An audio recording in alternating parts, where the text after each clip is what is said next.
আসুন আমরা সরাসরি কোরআন থেকে কথা শুনি, কেননা কোরআনের ভেতর থেকে যদি কথা বলা হয় ওই প্রোগ্রামে আল্লাহর রহমত বেশি, বরকত বেশি, আর ওই প্রোগ্রাম থেকে শিক্ষাও বেশি। আজে বাজে কিচ্ছা কাহিনী থেকে কোনো শিক্ষা নাই, আর আজে বাজে কিচ্ছা কাহিনী বলার দিনও শেষ, ঠিক কিনা? মানুষ এখন অনেক সচেতন, যাচাই বাছাই করে কথা শুনে। আপনি একটা কথা বললে এটা আবার গুগলে সার্চ করে যে হুজুর সহি বললো কিনা, নাকি জাল হাদিস মেরে দিছে।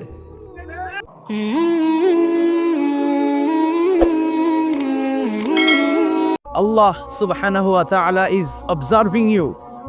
আল্লাহ আপনারা দেখছেন।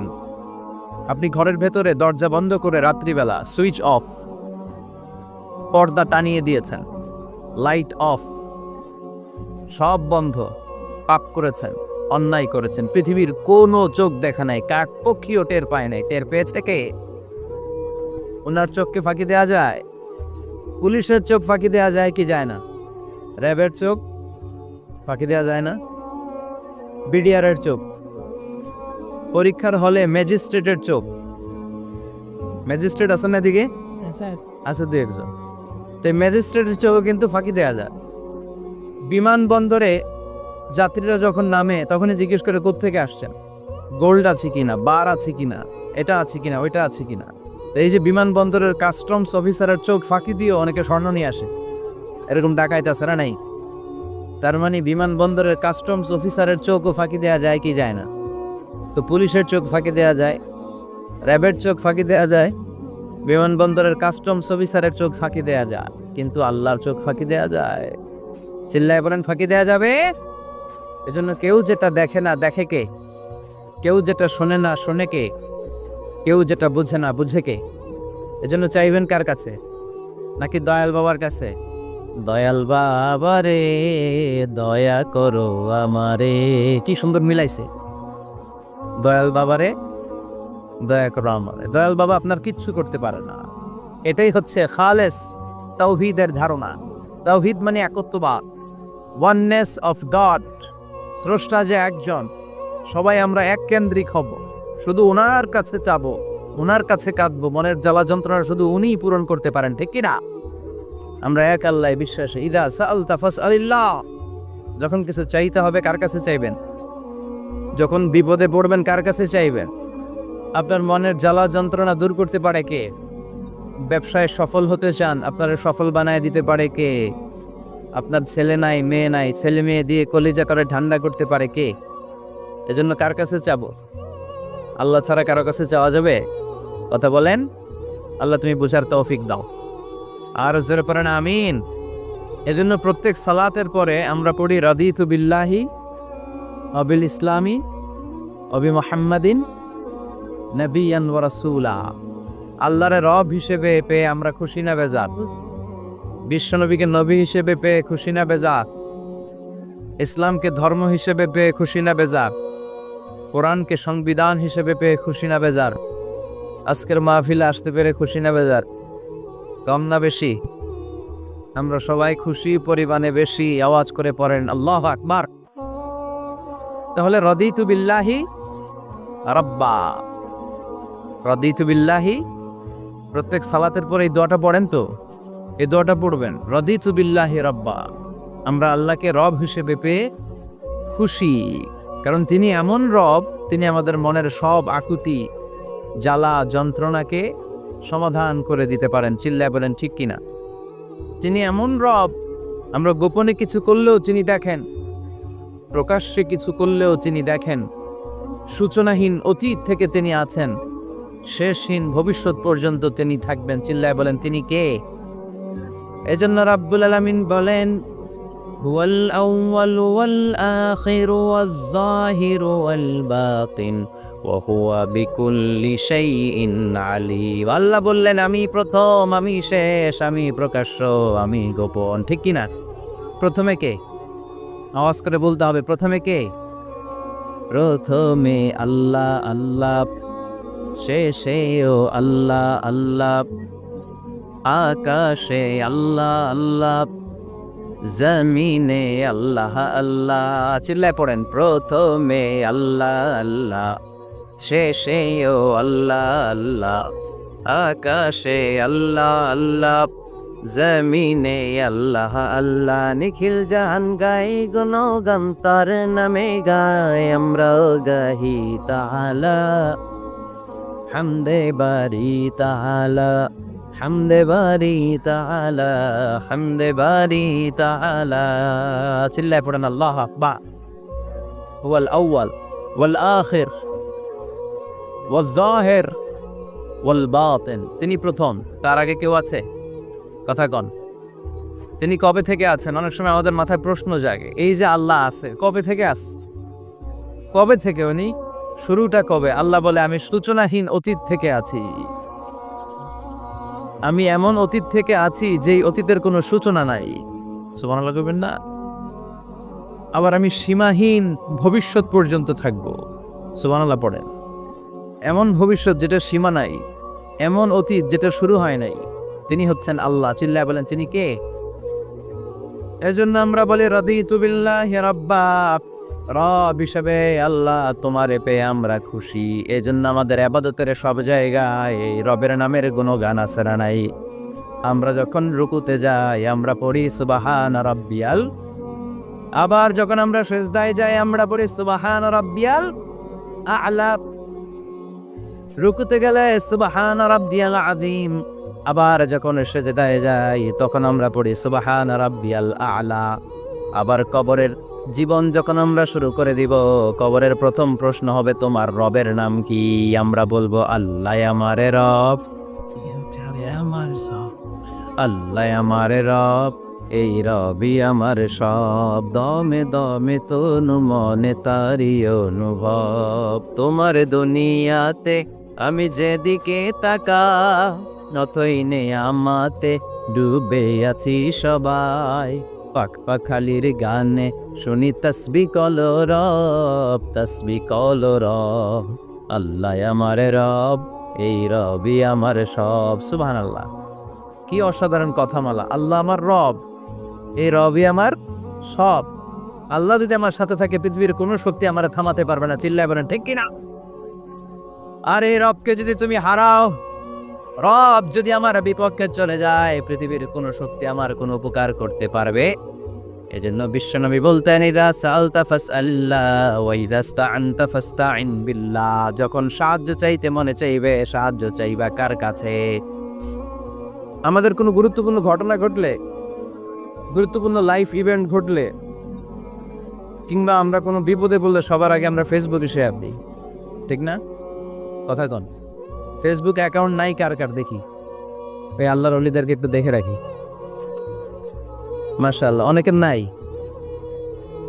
অনেকের ফেসবুক অ্যাকাউন্ট নাই তো এটার ভালো কাজে লাগানো উচিত যেটাই আমরা করি এটা যেন ইসলামের পক্ষে যায় ঠিক কি না মিন হুসনি ইসলামিল মারই তারকুহু মা লা ইয়ানিহি ব্যক্তির ইসলামের সৌন্দর্য হচ্ছে যে অনর্থক কাজ ব্যক্তি করবে না যে কাজে সওয়াব আছে যে কাজে কল্যাণ আছে ব্যক্তি শুধু ওই কাজটা করবে চিৎকার করে বলেন ঠিক কি না অনর্থক কাজ করা ঠিক না অনর্থক কথা বলা ঠিক না অনর্থক সম্পদ নষ্ট করা ঠিক না অনর্থক টাইম পাস করা ঠিক না কারণ মুমিন জানে মা ইয়ালফিযু মিন কওলিন ইল্লা লাদাইহি রাকীবুন আতীদ মুমিনের জিহ্বা দিয়ে যা বের হয় তার প্রতিটি শব্দ পাই পাই করে হিসাব নিবে কে আমাদের জীবনে অনর্থক কথা আছে না নাই চায়ের দোকানে বসলে অপ্রয়োজনীয় আলাপ নিজেরও কাজে লাগে না ফ্যামিলিরও কাজে লাগে না ইসলামেরও কাজে লাগে না খালি খোঁচাখুচি ঠেলাঠেলি বাড়ায় এরকম ডাকাত আছে না নাই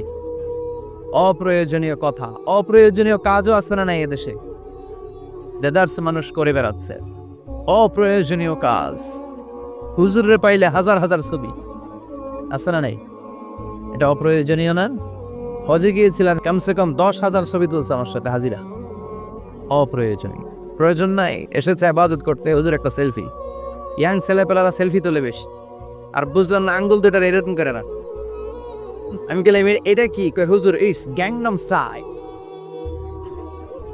এটা কি গ্যাং স্টাইল এরকম বাঁকা করে থাকবে আর এরকম দুটা ছবি দেবে এগুলো অনর্থক মুমিন ওই কাজ করবে যে কাজটা constructive fruitful for him for his family and for the society যেটা তার নিজের কাজে আসবে যেটা তার ফ্যামিলির কাজে আসবে, যেটা সমাজের কাজে আসবে, এই কাজগুলো করার দরকার আছে না নাই? আমার দেশের যুবক ছেলেগুলো অপ্রয়োজনীয় কোনো কারণ নাই এই সমস্ত কাজে ঝগড়া বিবাদে আলাপে লিপ্ত থাকার কারণে তাদের যে ইনোভেটিভ পাওয়ার আল্লাহ তাআলা দিয়েছেন, এটাকে তারা কাজে লাগাতে পারে না। আমাদের দেশের যুবকদের কিন্তু অনেক ম্যারিট। তারা যখন পৃথিবীর বিভিন্ন দেশের ইউনিভার্সিটিগুলোতে পড়ে, তারা র্যাঙ্কিংয়ে 1 নম্বরে আসে একেবারে। আমি যে ইউনিভার্সিটিতে পড়ি, ইন্টারন্যাশনাল ইসলামিক ইউনিভার্সিটি মালয়েশিয়া, ওখানে বাংলাদেশিদের ফলাফল রেজাল্ট সবচেয়ে ভালো। হার্ভার্ডে যান, ক্যামব্রিজে যান, অক্সফোর্ডে যান, যেখানেই যাবেন বাংলাদেশিদের ফলাফল অনেক ভালো। তো তারা সেখানে অপ্রয়োজনীয় কাজে তাদের সময়কে নষ্ট করে না। এজন্য যুবক ভাইয়েরা, তোমাদের আছে প্রাণ ঢালা উচ্ছ্বাস, অনেক শক্তি তোমাদের গায়ে। এখন তোমাদের রক্ত গরম, তোমাদের এই গরম রক্ত ইসলামের কল্যাণে কাজে লাগাইতে হবে। শুধু সেলফি তুইলা সময় নষ্ট করা যাবে না, চিল্লায় বলো ঠিক কিনা? কিছুদিন আগে আমি দেখলাম মানবতার দেয়াল। কিসের দেয়াল? কিছু ছেলে পেলে নিউ আইডিয়া বের করেছে যে এটার নাম মানবতার দেয়াল। খুব সম্ভবত মসজিদের এক ওয়ালের মধ্যে তারা লিখেছে মানবতার দেয়াল, আর কিছু হ্যাঙ্গার টানিয়ে রেখেছে, আর বলেছে যেটা অপ্রয়োজনীয় রেখে যান, আর যেটা আপনার লাগবে নিয়ে যান।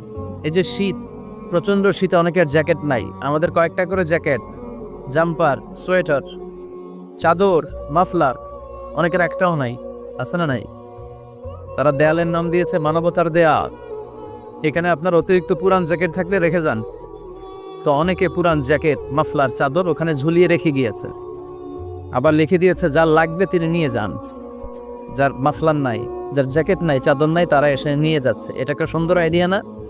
তো চায়ের দোকানে ছেলেপেলেগুলো যদি মারামারি করতো, অপরাজনীতি করতো, গুতাগুতি করতো, কিলাকিলি করতো, তাহলে মাথা থেকে এই আইডিয়াগুলো বেরোতো? কথা বলেন। Human capacity is amazing. কি পরিমাণে আল্লাহ তাআলা যে আমাদেরকে ক্যাপাসিটি দিয়েছে, আমাদেরকে যে কত প্রিভিলেজ আল্লাহ তাআলা আমাদেরকে দিয়েছে আমরা জানিই না। আমরা আমাদের দেহে কত শক্তি, সম্ভাবনা নিয়ে যে ঘুরে বেড়াই, আমরা অনুধাবন করি না। এজন্য সময়গুলোর কাজে লাগাও। কিন্তু আফসোসের সাথে লক্ষ্য করা যাচ্ছে যুবকদের চরিত্রকে ধ্বংস করে দেওয়ার জন্য যে কয়েকটা হাতিয়ার আছে, সবগুলো বাংলাদেশে আছে না নাই? ইয়াবা আছে না নাই? ফেন্সিডিল আছে না নাই? হিরোইন আছে না নাই? মারিজুয়ানা আছে না নাই? এই ফেন্সিডিল, ইয়াবা আগে শুনতাম ইউনিভার্সিটির ছেলেরা খাইতে, এরপরে নাইমা আসলো কলেজে, এরপরে হাই স্কুলে, এখন প্রাইমারি ছেলেদের হাতেও ইয়াবা ঢুকছে। চিল্লা এখন ঠিক কিনা? দেশের যুব সমাজ আজকে কোথায়? পর্নোগ্রাফি, এক একটা মোবাইল, এক একটা হিন্দি সিনেমার কারখানা। ইন্ডিয়ান নায়িকাদের কোমর দোলানো ডান্স আছে না নাই? স্মার্টফোন নিয়ে ছেলে স্মার্ট হয়, কিন্তু ইমান, আখলাক, চরিত্র সব শেষ। অপরাজনীতি, রাজনীতির নামে মন্দ, খারাপ, প্রতিহিংসামূলক ছাত্র রাজনীতি। নেতারা এই যুবক ছেলেদেরকে ইউজ করে, ওর বিরুদ্ধে ও মার, তুই ওরে মার, ওনারা থাকে অন্য জায়গায়, আছে না নাই? এভাবে আমাদের দেশের ছেলেদের চরিত্র, তাদের সম্ভাবনাকে আমরা নষ্ট করে দিচ্ছি। যুবক ভাইয়েরা, in the day of judgement, কিয়ামতের কঠিন ময়দানে আল্লাহ তাআলা 7 শ্রেণীর ব্যক্তিকে তার আরশের নিচে ছায়া দিবে। এর মধ্যে এক শ্রেণী হচ্ছে তোমরা যারা যুবক, শাবুন নাশাআ ফি ইবাদাতিল্লাহ। ওই যুবক যারা তাদের যৌবনে, তাদের সময়টা, তাদের দিন, তাদের রাত তারা আল্লাহর ইবাদতে কাটিয়েছে। সুবহানাল্লাহ পড়েন। 7 শ্রেণীর মধ্যে 2টা শ্রেণী হলো যুবক। একটা হলো যৌবন সময়ে যারা আল্লাহর ইবাদতে রাত কাটায়, সময় কাটায়। আর দ্বিতীয় ওই যুবক, যে যুবককে কোনো নারী অন্যায় কাজের, অন্যায় প্রেম করার পরকীয়ার অফার দেয়, ওই অফারকে ক্যান্সেল করে ওই যুবক বলে ইন্নী আখাফুল্লাহ, আমি এই পরকীয়ার দিকে যেতে পারি না, কারণ আমার অন্তরে ভয় আছে একজনের, তিনি কে? যাদের হৃদয়ে আছে আল্লাহর ভয়, তারা কবু পথ ভুলে যায় না। আল্লাহর প্রেম ছাড়া এই দুনিয়া কারো কাছে কোনো কিছু চায় না, ঠিক না? রাতের আধারে যারা সেজদাতে রয়, দু চোখের শ্রুতে নদী যেন বয়। আল্লাহু আকবার। তো তাহাজ্জুদ করবে কখন? ফজরে তো পড়তে পারে না, আছে না নাই? রাতের আধারে যারা সেজদাতে রয়, দু চোখের শ্রুতে নদী যেন বয়। ছলনার হাতছানি যতই ডাকুক, পেছনে ফিরেও সে তাকায় না। যাদের হৃদয়ে আছে আল্লাহর ভয়, তারা কবু পথ ভুলে যায় না। আল্লাহর প্রেম ছাড়া এই দুনিয়ায় কারো কাছে কোনো কিছু চায় না। চিল্লায় পারেন ঠিক কিনা? তার মানে প্রথম হচ্ছে এক যুবক, যেই যুবক তার যৌবনকালের সময়টা আল্লাহর ইবাদতে কাটায়। দ্বিতীয় হলো এমন যুবক পরকীয়ার অফার পেয়ে সে বলে আমি ভয়ে পাই একজনকে, তিনি কে? এজন্য যুবক, তোমার অন্তর আল্লাহর ভয় থাকতে হবে। তোমার সময়টা এমনি কাটানো যাবে না, ইবাদতে কাটাতে হবে, ঠিক কিনা? এজন্য আমরা নামাজের পরে বলি রাদিতু বিল্লাহি রাব্বা, আল্লাহকে রব হিসেবে পেয়ে আমরা খুশি। তারপরে বলি অবিল ইসলামী দীনা, ইসলামকেও দিন হিসেবে পেয়ে আমরা খুশি না বেজার? কথা কন, খুশি না? আপনি খুশি হইলে আপনার লাভ, খুশি না হইলে আপনার লস। ইসলামের বিজয়কে সমুন্নত করবে কে? ইসলামের পতাকা পথ পথ করে হোয়াইট হাউসের উপরেও একদিন ঝুলবে। চিল্লায় বলেন ঠিক কিনা? আল্লাহ বলেন খবরদার, ফু দিয়ে ইসলামের বাতি তোরা নিভাতে পারবি না। ইউরিদুনা লিউতফিউ নূরাল্লাহি বিআফওয়াহিহিম ওয়াল্লাহু মুতিম্মু নূরিহি ওয়ালাউ কারিহাল কাফিরুন। ইসলাম বিরোধীরা চায় মুখের ফুৎকারে ইসলামের বাতিকে নিভিয়ে দিতে। আল্লাহ বলে খবরদার, ষড়যন্ত্র করে লাভ নাই, ইসলামের বিজয় আমি নিশ্চিত করে দেব। স্যামুয়েল হ্যান্টিংটন একটা বই লিখেছে, দ্য ক্লাশেস অফ সিভিলাইজেশন। ওই বইতে তিনি বলেছেন এই যে সভ্যতার সংঘাত, এত সভ্যতা, চায়না সভ্যতা, আর্য সভ্যতা, বৈদিক সভ্যতা, সিন্ধু সভ্যতা, মহেঞ্জোদারো সভ্যতা, ইরাকীয় সভ্যতা, মিশরীয় সভ্যতা, একটার পর একটা সভ্যতা পৃথিবীতে এসেছে, একটার পর একটা সুপার পাওয়ার। এখন সুপার পাওয়ার হচ্ছে ইউনাইটেড স্টেটস অফ আমেরিকা, ধারণা করা হচ্ছে এরপরে চায়না হবে সুপার পাওয়ার, আবার অনেকে বলছে এরপরে ইন্ডিয়া হবে সুপার পাওয়ার। এভাবে একটার পর একটা সুপার পাওয়ার যাওয়ার পরে সর্বশেষ যে সুপার পাওয়ারটা পৃথিবীর বুকে মাথা উঁচু করে দাঁড়িয়ে থাকবে সেটার নাম হচ্ছে ইসলাম। সেটার নাম কি? তার নমুনা গোটা বিশ্বব্যাপী আছে না নাই? ইসলামকে যত দমাইতে চায় এটা আরো উপরের দিকে ওঠে। সুবহানাল্লাহ কইবেন না? ইসলামের বৈশিষ্ট্য হচ্ছে চারা বীজের মতো। চারা বীজ তো আপনারা চিনবেন, নিমসালের মানুষ। বীজ, ইসলাম হচ্ছে বীজের মতো। ইসলামের শত্রুরা ইসলামকে মাটিতে গেড়ে দিতে চায়, কিন্তু ইসলাম হচ্ছে বীজের মতো, চারা বীজ। চারা বীজ মাটিতে গেড়ে দিলে কি হয়? কথা কন, আরো গজিয়ে ওঠে, মাটি ফেড়ে উপরের দিকে উঠে চিৎকার করে বলেন ঠিক কি? ইসলাম হচ্ছে টিউবের মতো। টিউব, পুকুরে যারা নতুন সাঁতার কাটতে যায় ডুবে যাতে মারা না যায়, টিউব নিয়ে সাগরের মধ্যে নামে। এই টিউবকে যত আপনি পানির নিচে ডুবাতে চাইবেন, টিউব আর উপরের দিকে ভেসে ভেসে উঠে। সুবহানাল্লাহ পড়ে। ইসলামকে তোরা চিনে নাই? ইসলাম হচ্ছে চারা বীজের মতো, ইসলাম হচ্ছে টায়ারের টিউবের মতো। এটার যতই নিচের দিকে নামাইতে যায়, এটার বৈশিষ্ট্য হচ্ছে এটার ধাক্কা মারলে এটার উপরের দিকে ওঠে। সুবহানাল্লাহ কইবেন না? গোটা বিশ্বব্যাপী আজকে ইসলামের গণজোয়ার, হাজার হাজার লোক কালিমা পড়ে মুসলমান হচ্ছে। গত কিছুদিন আগে আফ্রিকাতে এক লোক এক গ্রামের কয়েক হাজার মানুষকে এক ময়দানে দাঁড় করিয়ে একসাথে শাহাদাতের বাণী পাঠ করিয়ে মুসলমান বানায় ফেলছে।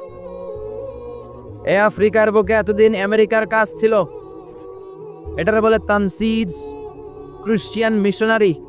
লক্ষ লক্ষ ডলার দিয়ে আফ্রিকার দেশগুলোর মধ্যে গরিব গরিব মুসলমানগুলোরে তারা নাসারা বানাতো। এই বিষয়টা যখন মুসলিম স্কলারদের নজরে এলো, এখন গোটা বিশ্বের সব মুসলিম স্কলাররা আফ্রিকায় যে ইসলামের দাওয়াতকে প্রচার করে দিচ্ছে। গ্রামকে গ্রাম খ্রিস্টান সম্প্রদায় লা ইলাহা ইল্লাল্লাহ মুহাম্মাদুর। ঝিনুকের ভেতর লুকিয়ে থাকে যেমন মতি, ঝিনুকের ভেতর লুকিয়ে থাকে যেমন মতি, কলমা শাহাদাতে আছে আল্লাহর জ্যোতি, কলমা শাহাদাতে আছে আল্লাহর জ্যোতি। পড়েন সবাই, ঝিনুকের ভেতর লুকিয়ে থাকে যেমন মতি, ঝিনুকের ভেতর লুকিয়ে থাকে যেমন মতি, কলমা শাহাদাতে আছে আল্লাহর জ্যোতি, কলমা শাহাদাতে আছে আল্লাহর জ্যোতি। ঠিক কি না? এই জ্যোতি যদি একবার কারো হৃদয়ের মধ্যে স্থান করে নেয়, এই নুরানি আলোর ছোটা যদি কারো হৃদয়ের মধ্যে জায়গা দখল করে নেয়, পৃথিবীর কোনো মতদর্শতার অন্তরের মধ্যে আর থাকতে পারে? গ্রামকে গ্রাম, আফ্রিকাতে এখন কালিমা পড়ে পড়ে মানুষ মুসলমান হয়ে যাচ্ছে, সুবহানাল্লাহ বলেন। একদিন আমেরিকার হোয়াইট হাউসের উপরেও কালিমার লা ইলাহা ইল্লাল্লাহর পতাকা পতপত করে উড়বে, চিল্লায় বলেন ঠিক কিনা? এজন্য আমরা বলি অবিল ইসলামী দীনা, ইসলামকে ধর্ম হিসেবে পেয়ে আমরা খুশি না বেজার? ইউরোপ, আমেরিকাতে মসজিদের সংখ্যা বাড়ছে, দাওয়াতি কাজের সংখ্যা বাড়ছে, এমনকি হার্ভার্ড ইউনিভার্সিটিতে, অক্সফোর্ডে, ক্যামব্রিজের ভেতরে, MIT, Massachusetts institute of technology, সায়েন্সে যারা পড়ে এদের স্বপ্ন এমআইটির ভিতরে ইসলাম ঢুকে গেছে।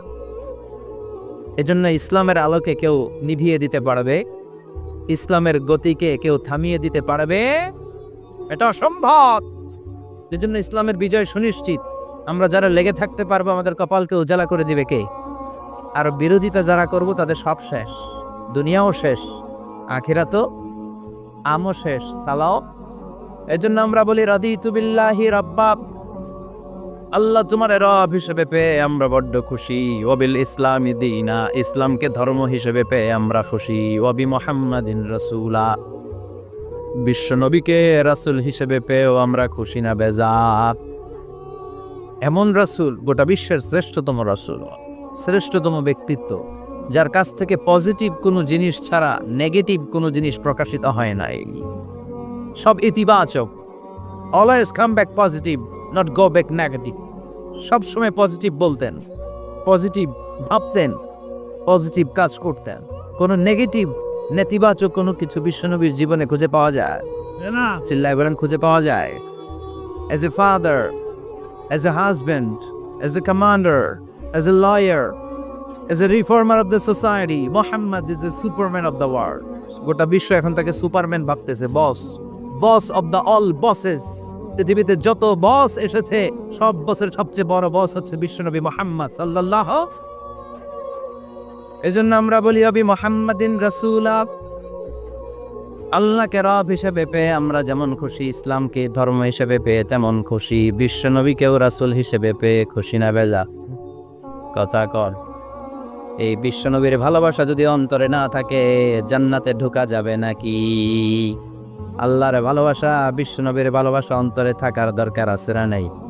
আল্লাহকে যে পাইতে চায়, হযরতকে ভালোবেসে, আরশ কুরসি লৌহ কালাম না চাইতে পেয়েছে সে। হযরতকে ভালোবেসে, আরশ কুরসি লৌহ কালাম না চাইতে পেয়েছে সে। চিল্লায় বলেন ঠিক কিনা? নবীর ভালোবাসা অন্তরে থাকতে হবে। তাহলে তিনটা জিনিসের ঘোষণা আমরা দেই নামাজের পর।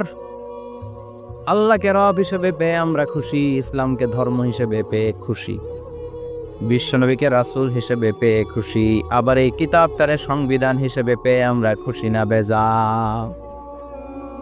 এটার আলোকে আমাদের সমাজ প্রতিষ্ঠিত হোক, মদিনার সমাজ হোক, সোনালী সমাজ হোক, আলোকিত সমাজ হোক, আমরা চাই কি চাই না? এই কোরআনের আইন দিয়ে আমার দেশ চলুক, আমরা চাই কি চাই না? এই কোরআনে ধর্ষকদের বিচার আছে না নাই?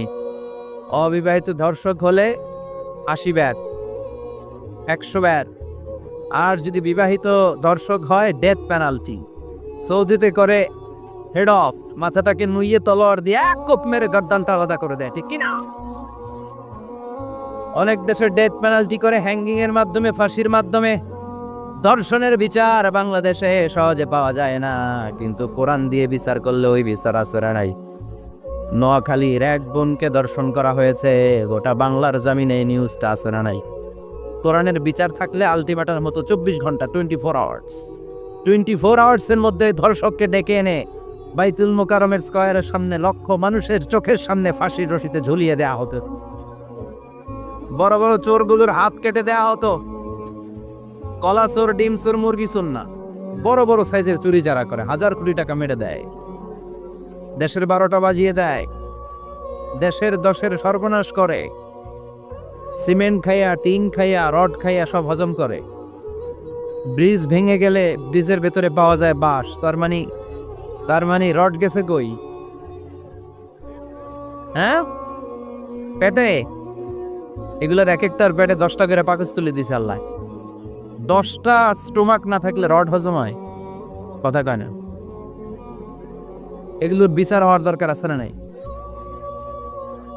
কোরআনের রাজ যদি কায়েম হয়, এই সবগুলো বড় বড় চোরের বিচার হবে, লাইভ ব্রডকাস্টিং হবে টিভিতে, আমরা সবাই দেখব কেমন করে তাদের হাত কাটা হয়। ওই সমাজ আমাদের দেশে চালু হোক, আমরা চাই কি চাই না। তাহলে সোজা সাপটা হিসাব, এই 4টা জিনিসের বিরুদ্ধে কেউ অবস্থান নিলে তাদের বিরুদ্ধে আমাদের অবস্থান জোরে কোন ঠিক কিনা। আর এই 4টা জিনিসের পক্ষে যারা কথা বলবে তাদের জন্য আমাদের অন্তরে দোয়া আছে না নাই? এক হচ্ছে আমার রব, 2 হলো আমার ইসলাম, 3 হলো আমার পেয়ারা নবী, 4 হলো আমাদের আল্লাহর দেয়া সংবিধান কোরআন। এই 4টা জিনিসের বিরুদ্ধে কথা বললে খবর আছে না নাই? এই 4টা জিনিসের বিরুদ্ধে কথা বলা হবে মুসলমানদের দেশে। এই 4টা জিনিসকে কটূক্তি করা হবে, অপমান করা হবে, আর এর বিরুদ্ধে প্রতিবাদ আসবে না। মুমিন চুপ করে বসে থাকবে, সেটা মুমিন নয়, সেটা মুনাফিক। চিল্লায় বলেন ঠিক কিনা?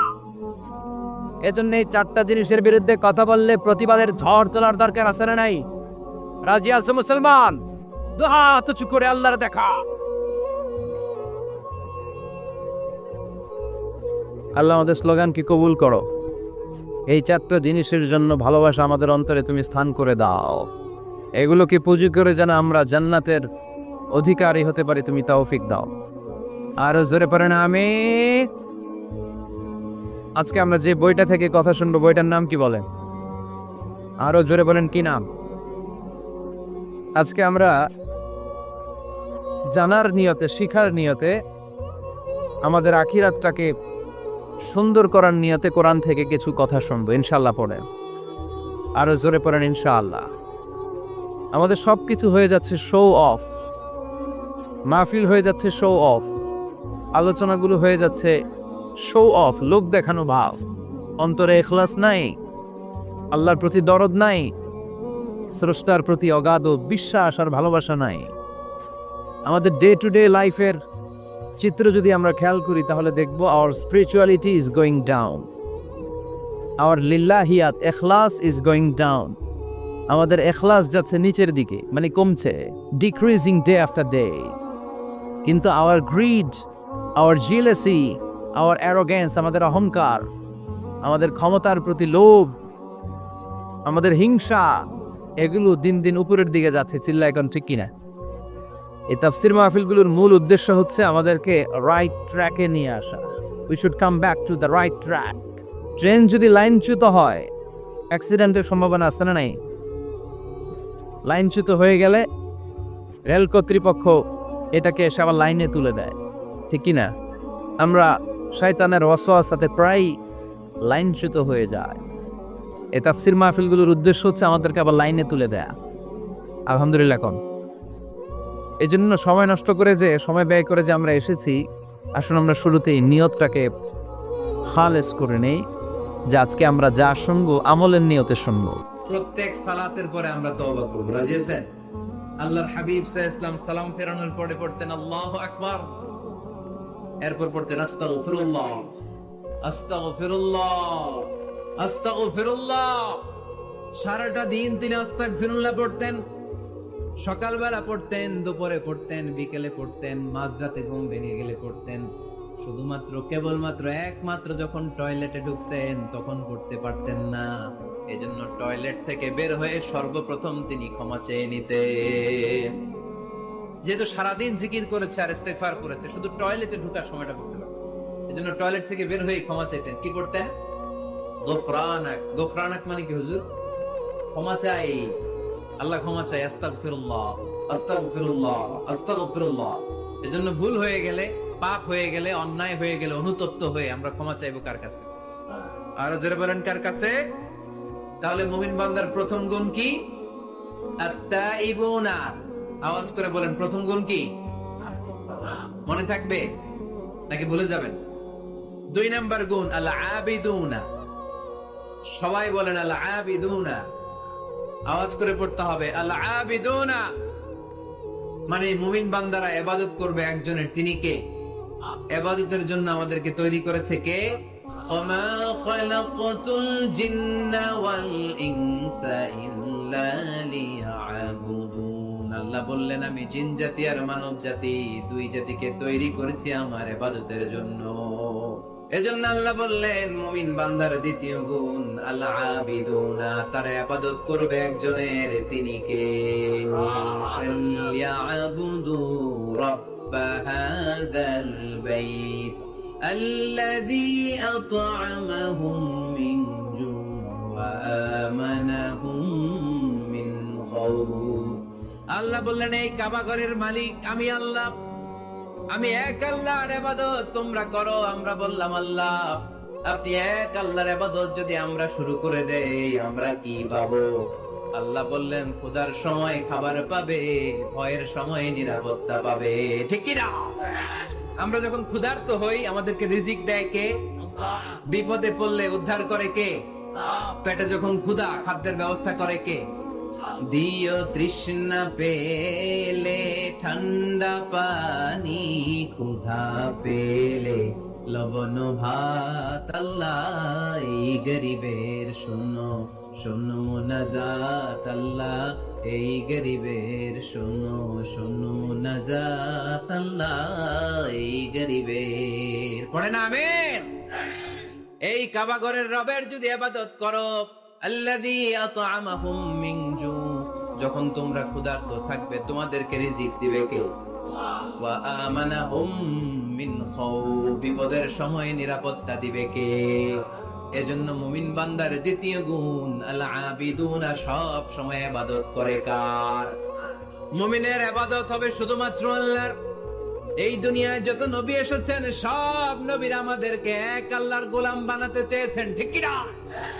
সব নবীদের একটা মিশন ছিল, সব নবীদের একটা ভিশন ছিল, সব নবীদের একটা স্লোগান ছিল, ইয়া কওমি ইবুদুল্লাহা মা লাকুম মিন ইলাহিন গায়রু আফালা তাত্তাকুন। ও আমার কওমের লোকেরা, কেন তোমরা এক আল্লাহর ইবাদত করো না?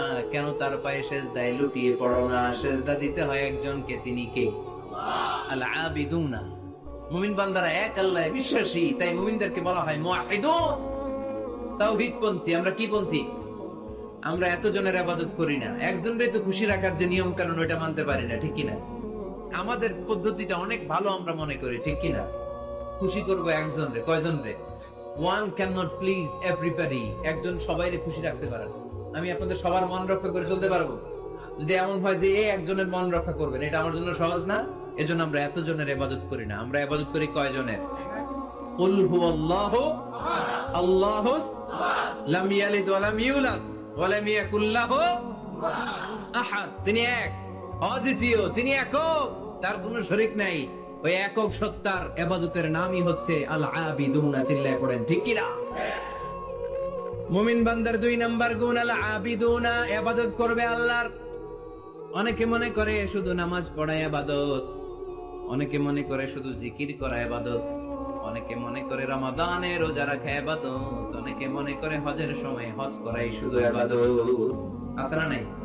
না, শুধু এগুলো ইবাদত নয়। যে কাজে আল্লাহ খুশি, খেয়াল রাখবেন, যে কাজে মানবতার কল্যাণ হয় তার সবটাই ইবাদত। সুবহানাল্লাহ পড়ে। ইমাতাতুল আযা আনিত তারিক, রাস্তায় ইটা পড়ে আছে, কেউ সরায় না। যে কেউ ইটার মধ্যে ধাক্কা খেয়ে উল্টে পড়তে পারে, পা ভেঙে যেতে পারে, আপনি ইটাটা সরাই দিবেন, এটাও ইবাদত। সুবহানাল্লাহ পড়বেন না? তাবাসসুমুকা ফি ওয়াজহি আখিকা সাদাকা, your smile to your brother it's a charity. তুমি তোমার ভাইয়ের দিকে তাকিয়ে যে মুচকি হাসি মারলা, এটাও ইবাদত। তুমি তোমার স্ত্রীকে দেখে যে সালাম দাও, এটাও ইবাদত। স্ত্রীর সাথে যে আপনি অন্তরঙ্গ সময় কাটান, এটাও ইবাদত। অফি বুদআই আহাদিকুম সাদাকা, অফি বুদআই আহাদিকুম সাদাকা, অন্তরঙ্গ সময় যে তোমরা স্ত্রীর সাথে কাটাও, এটাও ইবাদত, এটাও সাদকা দেওয়ার সওয়াব। আল্লাহর হাবিব যখন এই কথা বললেন সাহাবারা অবাক। সাহাবারা বলতে শুরু করলো, ইয়া হাবিবাল্লাহ, এটা কেমন কথা? স্ত্রীর সাথে আমরা অন্তরঙ্গ মুহূর্ত কাটাবো, এটাতেও সওয়াব হয়? আল্লাহর হাবিব বললেন, এই অন্তরঙ্গ মুহূর্ত স্ত্রীর সাথে না কাটিয়ে যদি পরকিয়া করতে গুনাহ আছে না নাই? তাহলে এই সময়টা যদি স্ত্রীর সাথে কাটাও, প্রতি মুহূর্তে তোমার আমল নামায় সওয়াব দিয়ে ভরে দিবে কে? আল আবিদুনা, এটা ইবাদত। বৃক্ষরোপণ কর্মসূচি, এর চেয়ে বড় ইবাদত হতে পারে? আল্লাহ এই গাছগুলোর ওসিলায় আমাদেরকে বাঁচিয়ে রেখেছে, ঠিক কিনা? আমরা যে গ্যাসটা নিয়ে শ্বাস নেই, এটার নাম কি? অক্সিজেন। ছাড়ি কোনটা? Carbon die oxide. তো এই যে অক্সিজেন নেই, এটা আসে থেকে? গাছ থেকে। গাছ লাগান, পরিবেশ বাঁচান। গাছ লাগান, পরিবেশ বাঁচান। এই গাছ লাগানোর চেয়ে বড় ইবাদত হতে পারে না। আপনি গোটা মানব সভ্যতাকে বাঁচালেন, ঠিক কিনা? একজনকে যদি আপনি বাঁচান, কেমন যেন গোটা বিশ্বের সবাইকে আপনি বাঁচালেন। এজন্য গাছ লাগানোর চেয়ে ভালো ইবাদত হতে পারে না। ঋণ দেয়া, এর চেয়ে ভালো ইবাদত আর হতে পারে? দুইজনের মধ্যে ঝগড়া, মিলিয়ে দেয়া, পারবেন না মিলাই দিতে? নাকি একটু লাগাই দিবেন? আর কি করবেন? মিলাই দিবেন। এরা যে বলবেন, আরে ভাই উনি তো আপনাদের সালাম দিছে, এ বলবে ঘটনা কি? 2 মাস ধরে কথা কেনা সালাম দিল, এটা আবার কেমন কথা? তার একটু আইস ব্রেকিং হবে, তার অন্তরে ওই ব্যক্তির ব্যাপারে একটা পজিটিভ ধারণা হবে। ওর কাছে যে বলবেন, ভাই উনি তো আপনার প্রশংসা করে খালি, বুঝলাম, শুধু আপনার কথা কয়। সে বলবে, তাই নাকি? বাইরে বাইরে রাগ দেখাইলে ভিতরে তো দেখি অন্তরটা নরম। এই যে দুজনের মধ্যে আইস ব্রেকিং। এরপর দেখা হইলেই একে দেখে মুচকি হেসে দিবে, ও ওর দেখে সালাম দিয়ে দিবে, ঠিক কিনা? মাঝখানে আপনার আমল নামাটা ভারী করে দিবে কে? আল আবিদুনা ইবাদত। রক্ত দিবেন, রক্তদান কর্মসূচি, ব্লাড ডোনেশন প্রজেক্ট, এর চেয়ে বড় ইবাদত হতে পারে? জীবনে একবার রক্ত দেন না, এরকম আছেন? খুব বেশি অসুস্থতা, ভয়ঙ্কর রোগের জটিলতা এগুলো না থাকলে প্রতি 4 মাস 6 মাস অন্তর অন্তর আপনি রক্ত দিতে পারেন। যদি আপনি রক্ত না দেন, আপনার দেহের যে ব্লাড সেল গুলো আছে, প্রত্যেক 4 মাস 6 মাস অন্তর অন্তর এগুলো এমনি ভেঙে যায়, ভেঙে নতুন সেল গঠন হয়। আপনি দিলে একজন বাঁচত, না দিলে এগুলো এমনি নষ্ট হয়ে যায়। সুবহানাল্লাহ পড়বেন না? রক্ত দেওয়ার মতো ভালো কাজ হতে পারে? মানুষ বাঁচানোর মতো? প্রায় দেখবেন ফেসবুকে বা টিভিতে, বিভিন্ন সোশ্যাল মিডিয়া গুলোতে নিউজ আসে, একজন মুমূর্ষু রোগীকে বাঁচাতে রক্তের প্রয়োজন, রক্তের গ্রুপ এ পজিটিভ। কোন সহৃদয়বান ব্যক্তি যদি থাকেন, তাহলে রক্ত দিয়ে আমাদেরকে সাহায্য করবেন, এরকম ঘোষণা আছে না নাই? আমরা এগুলোকে এড়িয়ে যাই, আমরা সাহায্য করতে চাই। আপনি যদি রক্ত দেন, জীবন বাঁচান, এর চেয়ে বড় ইবাদত আর হতে পারে? আপনি যদি নলকূপ স্থাপন করে দেন, হাজার হাজার পথিক এই নলকূপের পানি খেয়ে তৃষ্ণা নিবারণ করবে, এটাও ইবাদত, ঠিক কিনা? এজন্য মুমিন বান্দার দ্বিতীয় গুণ আল আবিদুনা। মুমিন বান্দা একজনের খুশির জন্য ইবাদত করে, তিনি কে? আমরা সব করি কার খুশির জন্য? এজন্য আল্লাহ বললেন, কুল ইন্না সলাতি ওয়া নুসুকি ওয়া মাহইয়ায়া ওয়া মামাতি লিল্লাহি রাব্বিল আলামিন। ও নবী, আপনি বলে দেন, নিশ্চয় আমার নামাজ, আমার রোজা, আমার হজ, আমার যাকাত, আমার জীবন, আমার মরণ একজনের জন্য, তিনি কে? সবকিছু হবে মুমিনের একজনের খুশির জন্য, তিনি হচ্ছেন আমাদের আল্লাহ। এজন্য মুমিন বান্দার 2 নাম্বার গুণ আল আবিদুন। মুমিন সবসময় ইবাদত করে কার জন্য?